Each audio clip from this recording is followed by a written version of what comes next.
Welcome to Minnesota Music Mom. I'm Karen Davis. I'd like to play out of a book that I haven't played out of yet for you, and it is called A Solo a Sunday, Volume 2. It's by Word Music, Intermediate, no practice required, 52 no practice required piano solos for the entire church year, and it includes chord symbols.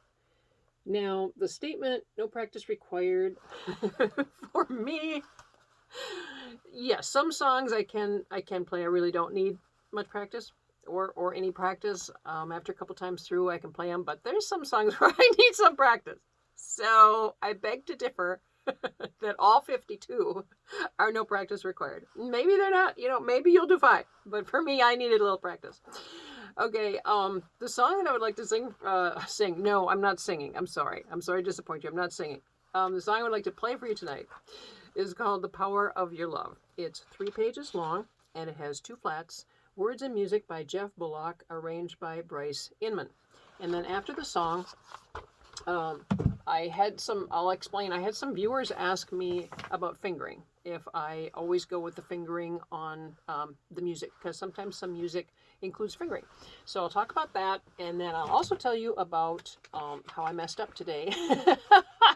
It wasn't major, but I did mess up today in the church service. So I'll talk about that a little bit too. All right, so this is The Power of Your Love.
I love this song. I was playing it too fast though, and so I looked it up online and I realized I was playing it way too fast, so I did slow it down. So it's out of the book.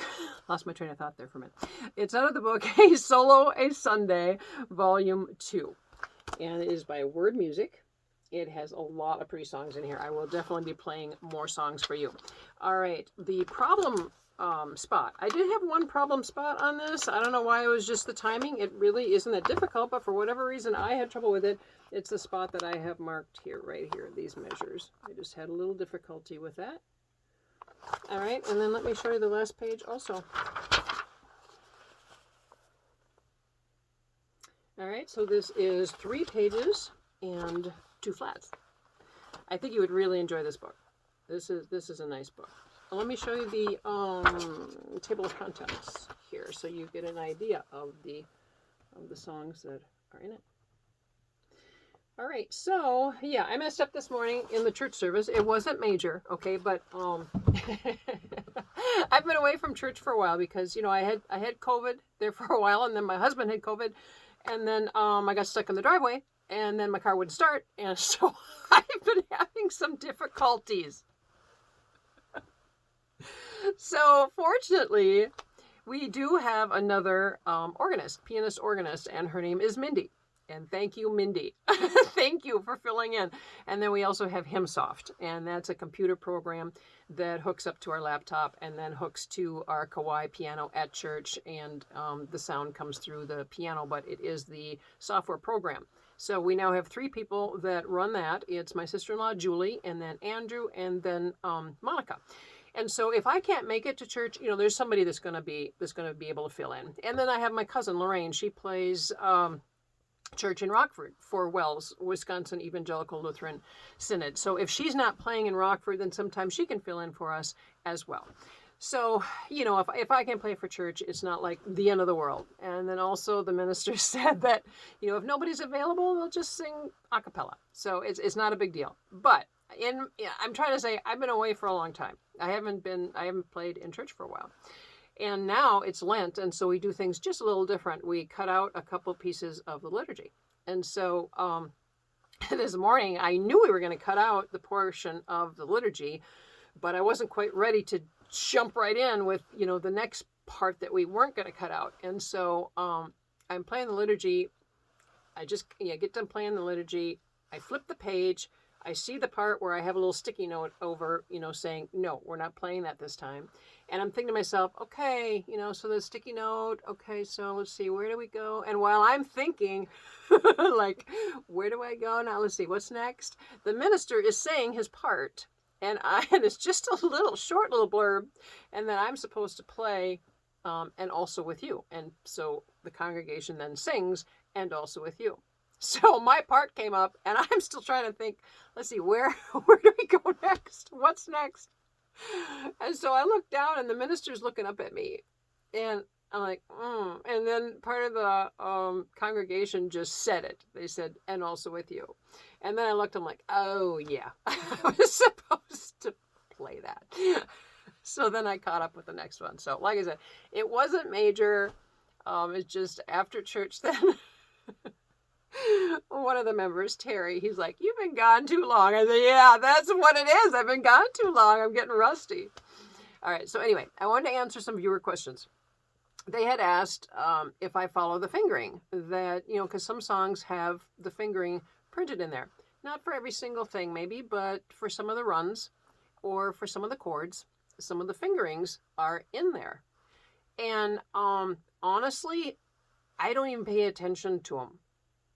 I actually don't even comprehend that they're there. I ignore them so much that one viewer asked me on a particular song if I use the fingering, and I didn't even realize that the fingering was there. I mean, I know that's probably sounds silly, but I just don't use it. I use my own fingering, whatever is comfortable to me. Now, I will say, if I have difficulty with a chord or a run, then I will use their fingering, or I will try their fingering and see if that helps. And so sometimes I use the fingering that's written on the song, and sometimes I don't. I just want to impress upon you that everything that's like written in the song are suggestions. They're not mandatory.